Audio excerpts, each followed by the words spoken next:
You're watching the KOAM Morning News on Fox 14. Right now at 7, Carthage, the Carthage School District broke ground on a new baseball field yesterday. Our very own Amber Jenkins will have more.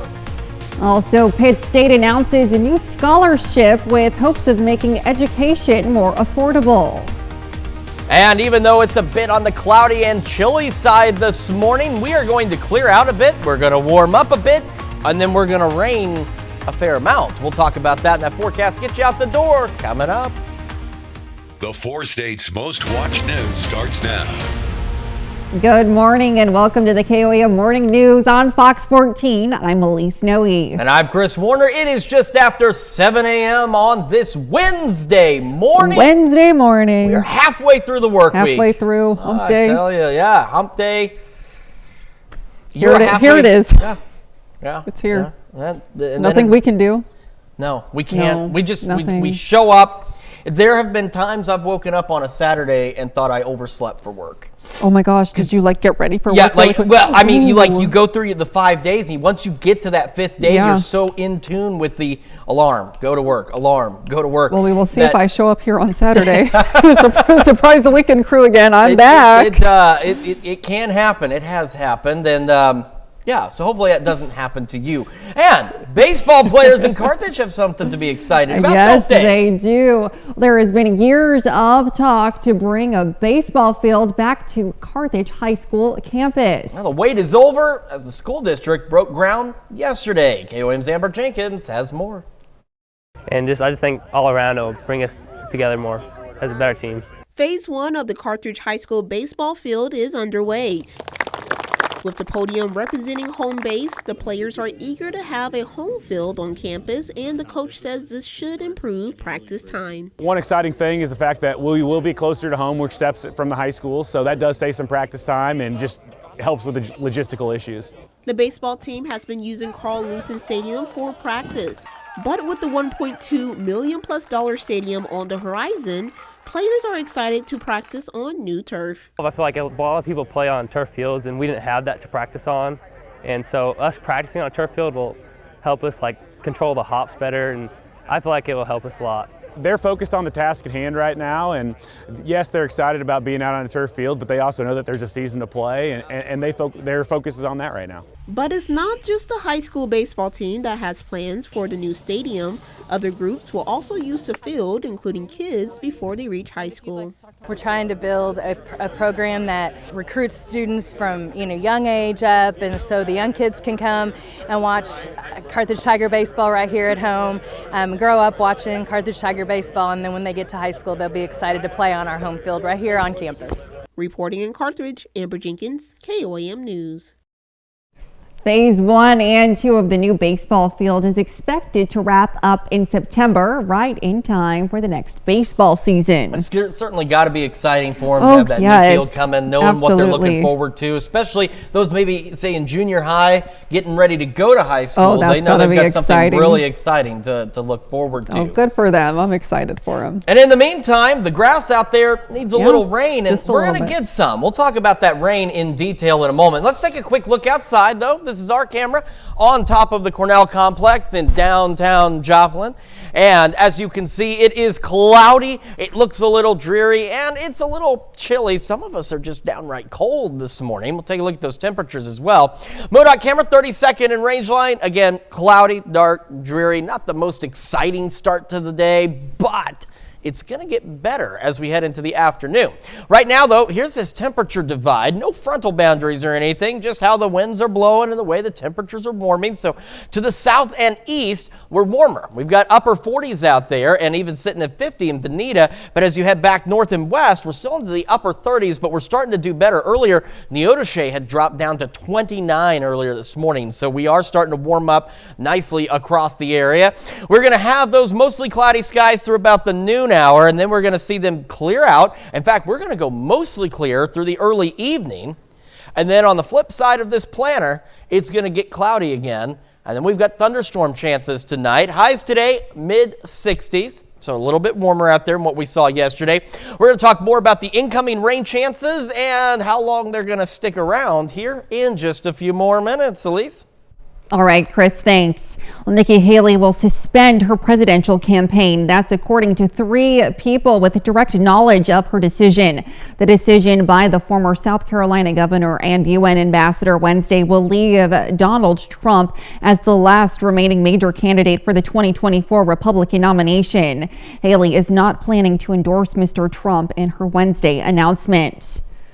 Last night was a pivotal night in the presidential primaries. 15 states and 1 territory voted on Super Tuesday. Oklahoma was among them.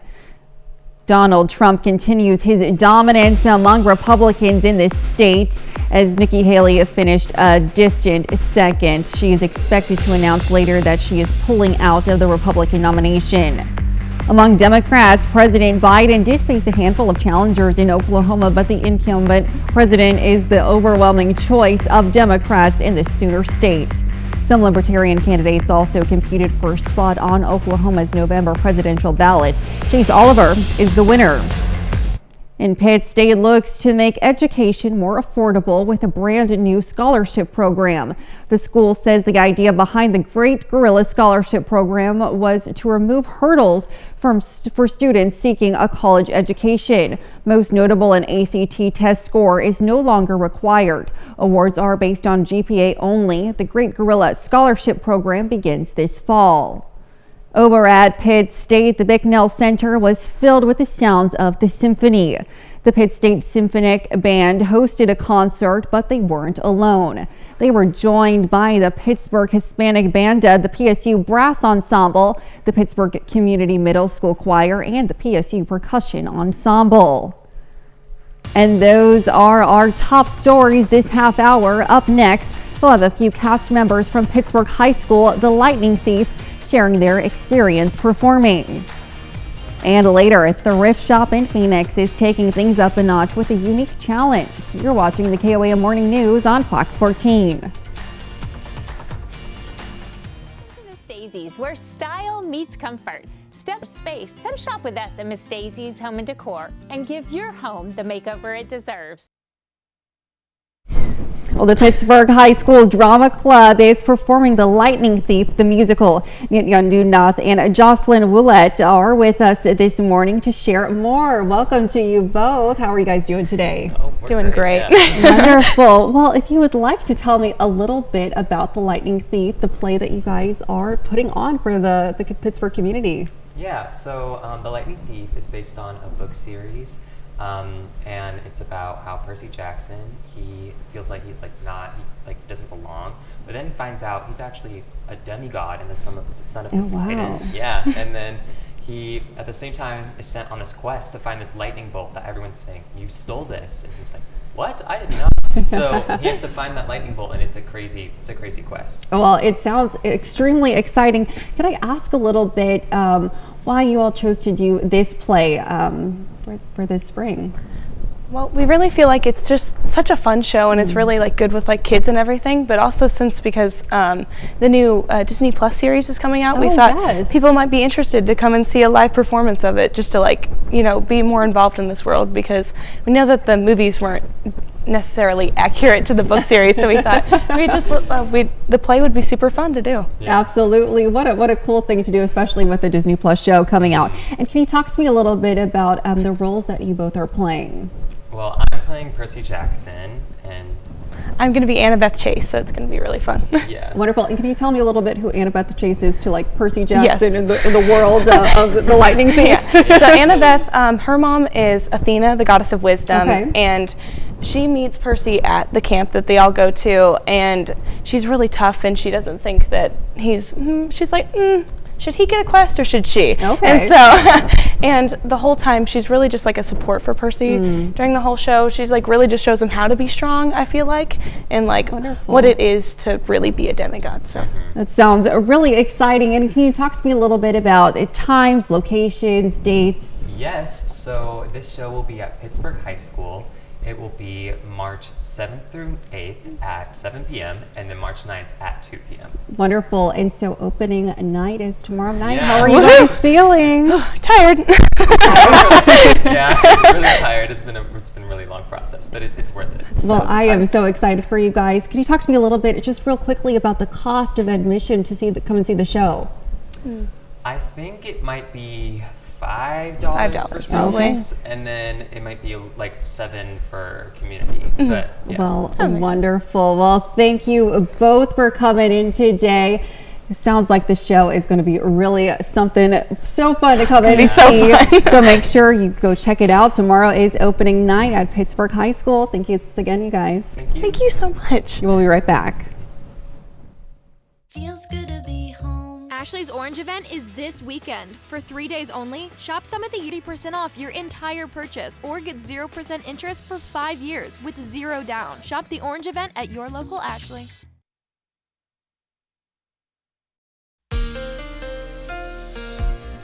Welcome back to the KOAM Morning News, 7:14 on this Wednesday morning, and it's a bit breezy, it is cloudy, and it is a bit chilly out there, but things are going to gradually improve today. MoDOT camera 32nd in range line also showing those cloudy skies and folks waiting at that red light. And thankfully, they're waiting. They're not just taking off. I've seen that happen. I'm sure some of you folks have seen that happen too, where they just take off at the red light.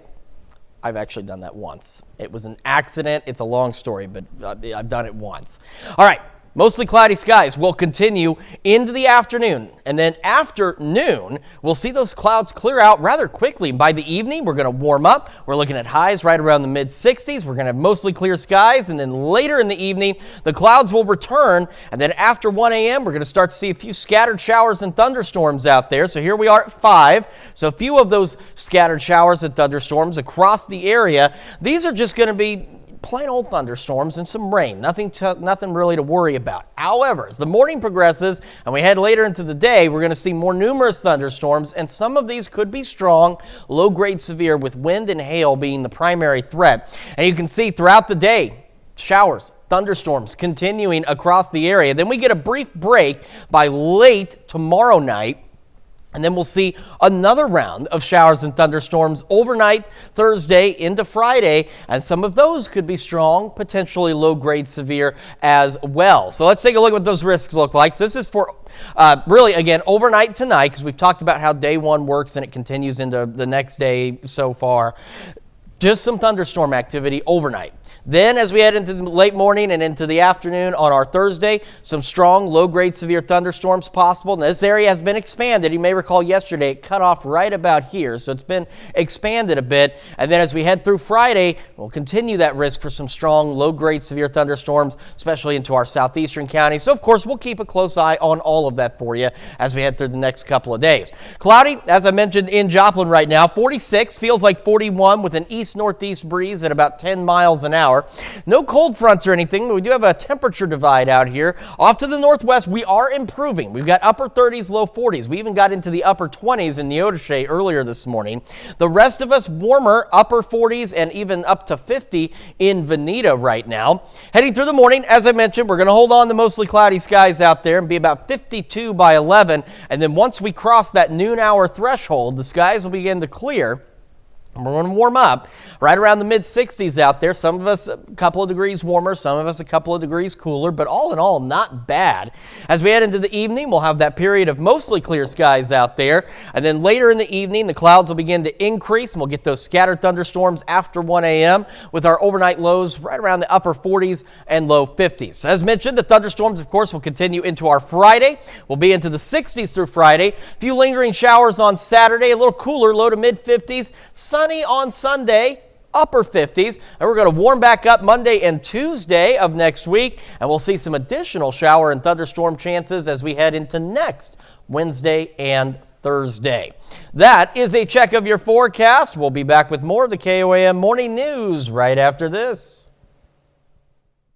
This is Scott. Makes cleaning the outside glass easy breezy. Give us a call today to schedule your free in-home estimate. If you want the best for less, call Windows for Less. Well, a thrift store in Phoenix with a knack for giving back to the community is challenging shoppers to get creative and give items a new and improved look. Fox's Desiree Flewelling has more on the Thrift Flip Challenge. Since 1960, the Assistance League of Phoenix has helped meet the needs of families and children. We provide clothing, shoes, socks, underwear, bags of toiletries for the year. Those items are given to students at Title I schools throughout Phoenix through Operation School Bell. We dressed 13,000 children last year. They also have another program called Hug and another called Book Gift. We give teddy bears to the crisis center and the fire department, so when children are in need of a little comfort, they get a teddy bear. Now you have a chance to help the Assistance League by shopping its thrift store on North 7th Street in Phoenix. Take a piece of furniture, paint it, make it different. That's the Thrift Flip Challenge. The challenge is on all month. Buy a piece of furniture, glassware, and more, and flip it into something new. Get some clothing, sew something, and just put it on our Facebook. Put on their hashtag Thrift Flip. Try to get as many likes as you can, and on the 31st, we'll pick somebody. The winner will get a $250 gift card to shop the Assistance League thrift store. And we're going to see who has the most likes at the end of the 31st, and on April 2nd, we will post on our Facebook who won. Chances are, if you're looking for an item to flip, they have it. Maybe you're going to tackle reupholstering this couch. You can get in here and shop the Assistance League thrift store Monday through Saturday from 10 to 4. Here in Phoenix, Desiree Llewellyn, Fox 10 News. You know, I think there's plenty of people who are actually doing that already with some of the thrift store finds. You know, my wife, she loves to go to the thrift store. I enjoy them too. I pick up stuff I don't need. I don't know how many useless items I've bought and then eventually just gotten rid of again. But it's nice and sustainable, and you never know what you might find. Exactly.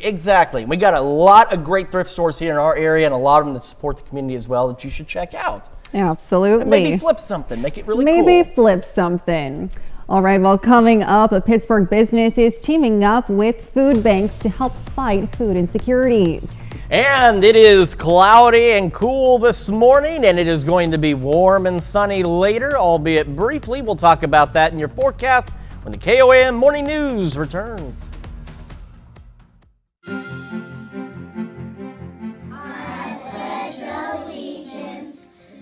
Noon to 4. So don't miss our big spring sale going on now at Wayside Furniture, North Main and Fountain Road in Joplin. The 4 states' most watched news starts now.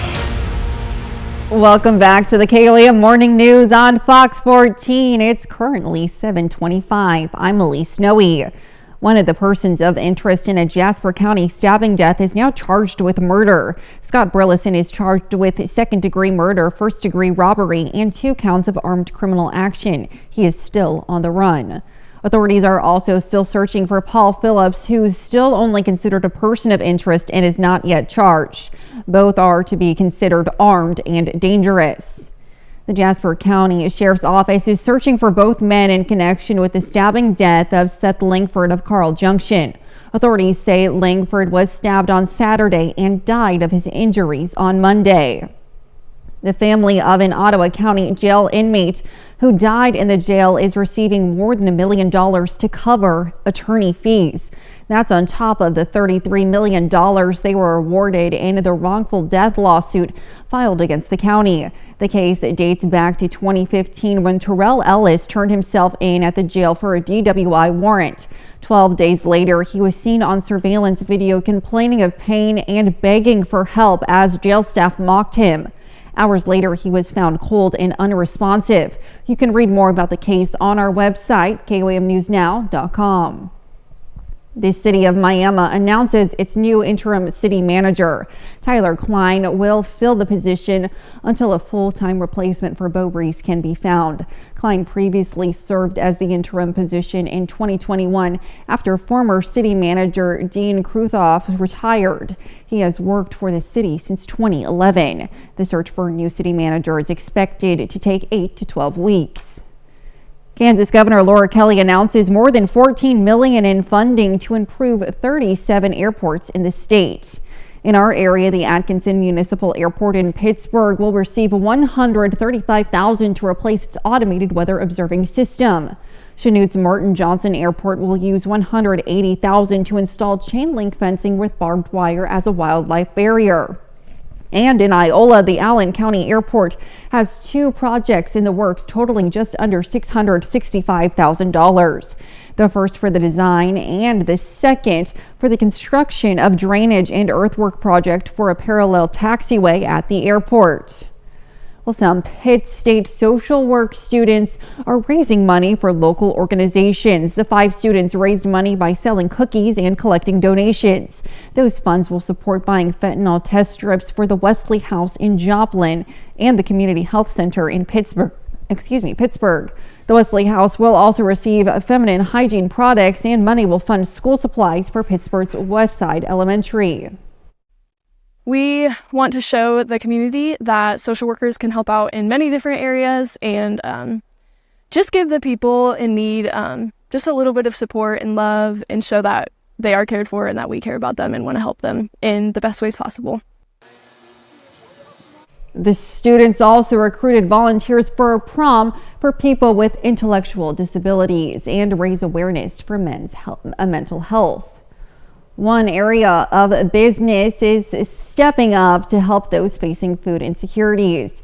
Toast, located near the intersection of 4th and Broadway in Pittsburgh, launched Spread the Loaf in November. Its purpose is to bake bread and to give it to those facing food insecurities. They work with area food banks to help distribute the bread to those in need. We've seen other bakeries in Kansas City or other areas that have done something similar. They called it neighborly loaf or community loaf or something. We're like, that's a good idea. Theirs is based more on individuals being able to buy another individual bread.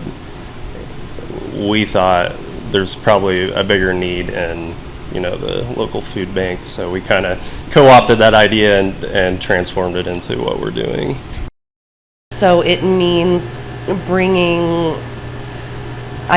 fresh, locally sourced bread to about 20% of our folks who are suffering from food insecurity in Crawford County.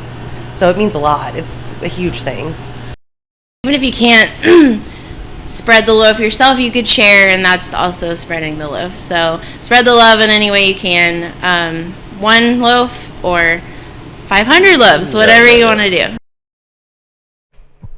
Close to 500 people have benefited since they started in November. If you want to help, there's a link on their Facebook page. And we've got ourselves a cloudy and cool start to the day out there. This is our camera on the Cornell Complex downtown Joplin. You can see it does look a little dreary. It is a bit breezy, so it feels kind of chilly out there.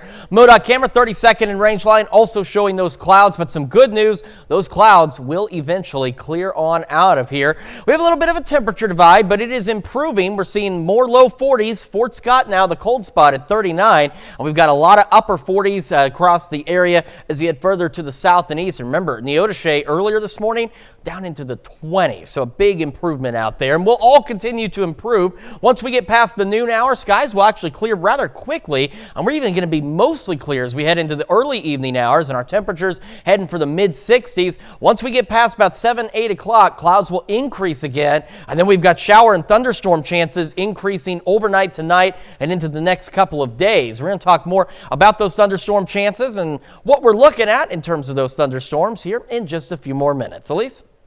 Thanks, Chris. KOAM's Fernanda Silva was in Miami, Oklahoma yesterday to ask voters what drove them to the polls. Change in our nation. Change is a word many voters used to explain why they chose to vote the way they did. Border control is one of their main concerns. We've got more crime in the country. We've had all these problems due to the fact that we can't close the border. All the illegal aliens who have not been vetted need to be vetted, or they need to be sent back to where they came from.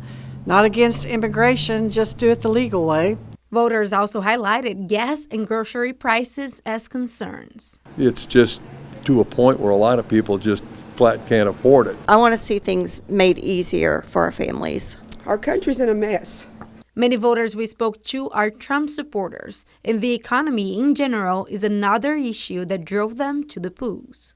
I mean, everybody says the economy's kind of okay, but it's not. The economy has really tanked. I know they keep saying everything's coming up, but they forget that it tanked when they took over, and it's just now coming back up. I expect the country to be in a lot better shape than what it's been in the last 4 years. But not everyone is in agreement on the issues. I think we have made such progress in the last 3 years. There's still much to be done, but I think that, my word, the medical changes, it is more than has occurred in many years. While they might not agree on some topics, most agree on why people should go out and vote. If I don't get out there and vote, then I can't expect, I can gripe and complain about it, but if I don't do my part as a citizen, I've got to get in there and say, hey, I'm concerned about this. I want my vote to be counted. If we don't speak up with our vote, we will regret it. In Miami, Fernanda Silva, KOAM News. While KOAM's team didn't ask voters who they voted for, some chose to share their thoughts, and Donald Trump was the most mentioned. 14 other states besides Oklahoma held primaries or caucuses. And that's a look at our top news stories coming up this half hour on the KOAM Morning News. A yoga studio in Phoenix is adding 4 furry feet to their classes. Toby Moore shares how both animals and people benefit. Indigo Sky Casino is the place to play for cash and Go Rewards prizes in March. Fridays in... I'm regular, okay? On the next Tamron Hall. Tamron Hall, this morning at 10, right here on Fox 14. Welcome back. Well, the Crawford County Museum has a full slate for March, and Tim Field, the director of the museum, is here to share what you can expect for this month. Welcome, Tim. Thank you so much for joining us here today on this Wednesday. Can you talk to me a little bit about the Southeast Kansas Museum Alliance Passport program going on at the museum? Absolutely. The Passport program is part of the Southeast Kansas Museum Alliance. There are 49 museums in the Alliance. The Passport is free to anyone that wants to come in the museum and pick one up. And each page of the Passport highlights a museum in the area. Oh, wow. And there's also a map, so you can schedule day trips and hit all 49. Wonderful. So it's really encouraging people throughout Kansas to come and check out the different community museums. Yes, it does. Wonderful. And can you talk to me a little bit about what's featured for the Crawford County Museum in the Passport? It gives a brief overview of the museum, talks about our Kansas history and local Crawford County and Pittsburgh history, but then it also gives the operating hours of the museum so that anybody can find out when we're open. Wonderful. And so can you talk to me a little bit about how you're hoping this drives in more folks to come in and check out your museum? Yes. We've also started a program this year with workshops and programs at the museum. So this Saturday we're doing a beginning rug hooking workshop, and there are still spots open on that if anybody wants to check it out. The week after that we're demonstrating on a loom in the museum. It's over 200 years old. Oh, wow. And we're going to be weaving rugs like our ancestors did to recycle textiles. On the loom itself? Yes. Oh, is that open to the public for classes? Yes, oh, wow, incredible, incredible. And then on the 23rd we have a program on the Poor Farm from Crawford County. Every county was required to have a poor farm, and it was for people who were in tight circumstances financially. Okay, yes. And it's a part of our history that nobody really hears about anymore. Well, that is wonderful. And so are those all the events that are going on in this month, or do we have anything else going on? That's just this month. But next month we have a big Cowboy Days program. Oh, that'll be exciting as well. Well, there sounds like you guys have a lot of interesting events going on this month, especially that loom one. That's so cool that you're allowing folks to come and use that. Well, thank you so much for joining us today. Thank you, Tim, for being here. Make sure you go check out the Crawford County Museum and all that they have going on in this month of March. We'll be right back. Your honeymoon phase is officially over. You never listen to me. Personal Price Plan helps you create an affordable price just for you. Contact local agent Kyle Hickam for your personal price plan today.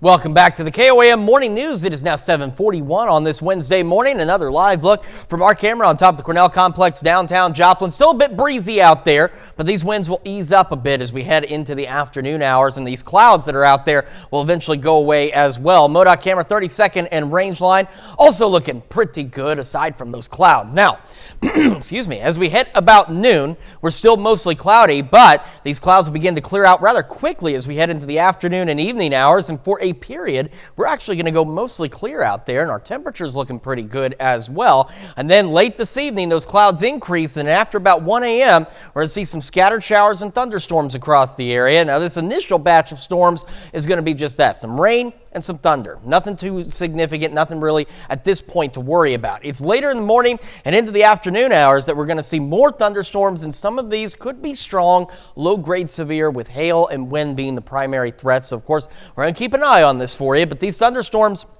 increasing coverage through the morning. Here we are at noon. We go through the day into the evening hours. Still showers, thunderstorms across most of the area. Then we'll get this lull late Thursday night. And then as we head into early Friday morning, another round of showers and thunderstorms and another round of potentially strong, low-grade severe thunderstorms will start to work its way into the area as we head toward midnight into Friday morning.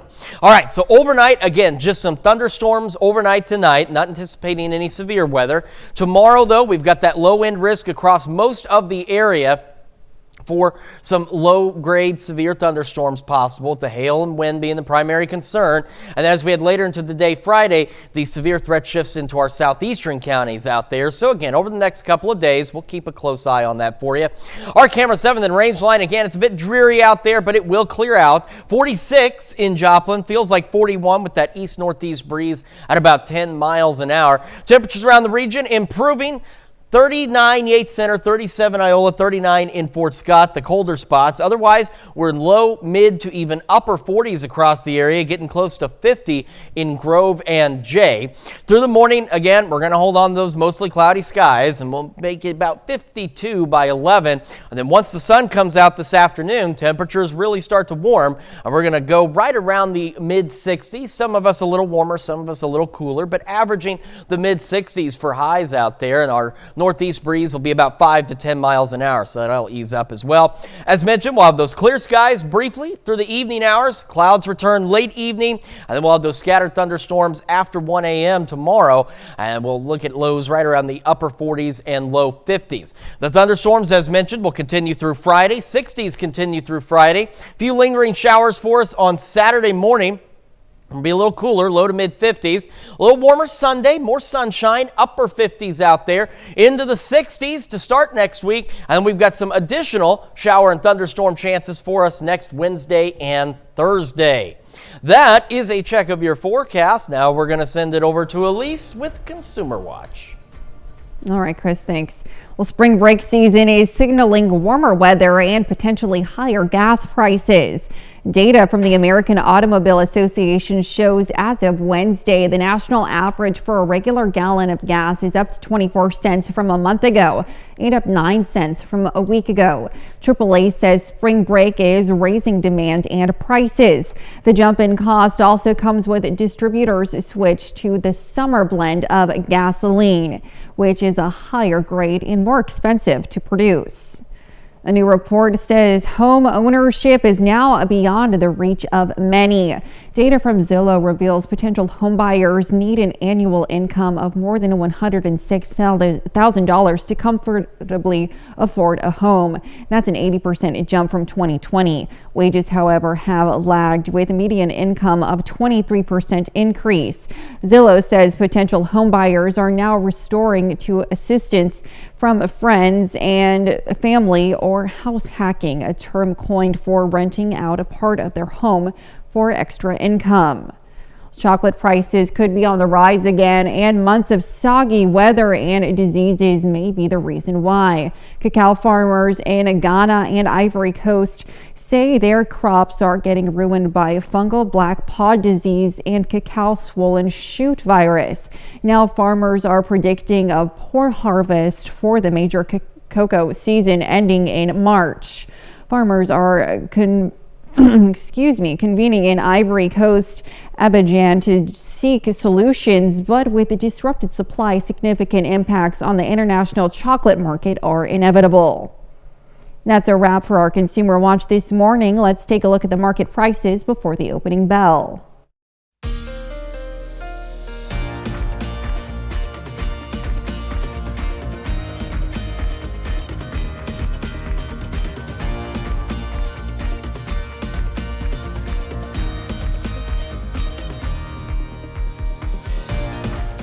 Fox 14. Thunder Friday Nights is sponsored locally by Downstream Casino Resort and Vance Automotive Group. Need help calming down during yoga? Well, you should try meditating with, get this, Chris, bunnies. Yeah, that's what one business in Wisconsin is doing, partly to raise money for a good cause. Toby Moore reports from Chippewa Falls. String Theory in Chippewa Falls hosted yoga sessions on Sunday, this time with a few furry friends. We thought that bunny yoga would be a really fun way to raise money and also just something cool to get people to interact with the rabbits that are adoptable here. Bunny yoga was a fundraiser for the Chippewa Humane Association and for the Hoppy House Rabbit Rescue. Chippewa Humane recently had 8 rabbits dumped on their doorstep, a mother and all her babies. That's a lot of rabbits to take in at one time. The money raised will help with spay and neuter costs and other supplies to take care of the bunnies. String Theory also held informational sessions for anyone looking to adopt or foster bunnies in their home. Fosters are definitely needed and adopters. And fostering is a great way to dip your toes in, and if you've never had a rabbit before, get some experience and figure out if it's something that's for you. But the big thing is we want to make sure that people understand how to properly care for rabbits. Yoga allows people to meet the bunnies up close. Rabbits are very social animals. They love to be around people. They need as much space as a cat or a dog. And yoga is gentle, it's calming. Rabbits love that gentle, calming environment. And adding bunnies to the mix changes the yoga experience. Usually it's about kind of centering and being within yourself and mindful in your practice, and the world kind of melts away. Whereas with bunny yoga, we didn't really want the world to melt away because they're bunnies and they're cute and they're fluffy. So it was less of an internal practice and more of a connected to your surroundings kind of practice. A yoga experience that helps out the rabbits too. Eau Claire Humane, Chippewa Humane, or for Hoppy House Rabbit Rescue, all 3 of us need foster homes. We're looking for folks who have a little bit of space inside their home and love to give while rabbits are looking for their forever homes. For News 18, I'm Toby Moore. Well, those bunnies were certainly adorable. I don't know if I would like that though. I'm not very good at yoga, so maybe that's why I wouldn't like it. But yeah, you never know. I might want to try it. I don't know. I mean, I like rabbits, but I don't like yoga. I'm not very flexible these days anyway. So you just need to get a rabbit they then. do, I can't reach my either. yeah.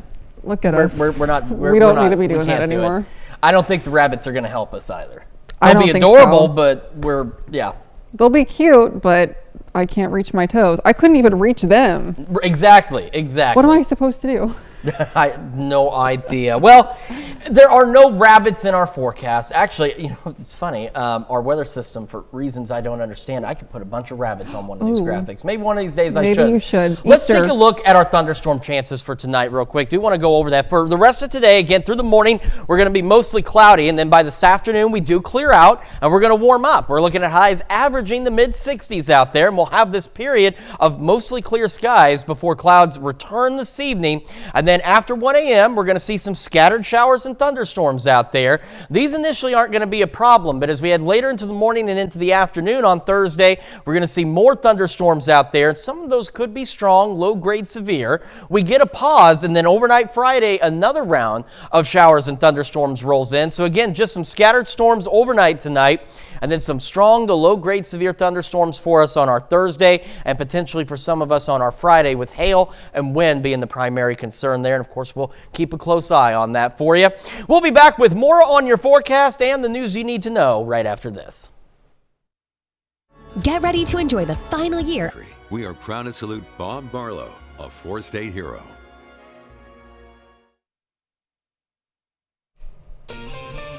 And here's a check of today's top headlines, the news you need to know before you head out the door. Last night was a pivotal night in the presidential primaries. 15 states and 1 territory voted yesterday, including Oklahoma.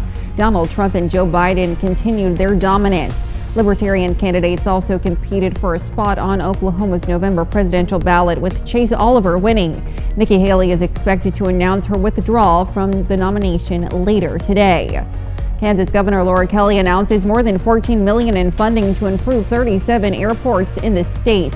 Several airports in our area will receive the funding, including Atkinson Municipal Airport in Pittsburgh, Chanut's Martin Johnson Airport, and the Allen County Airport in Iola.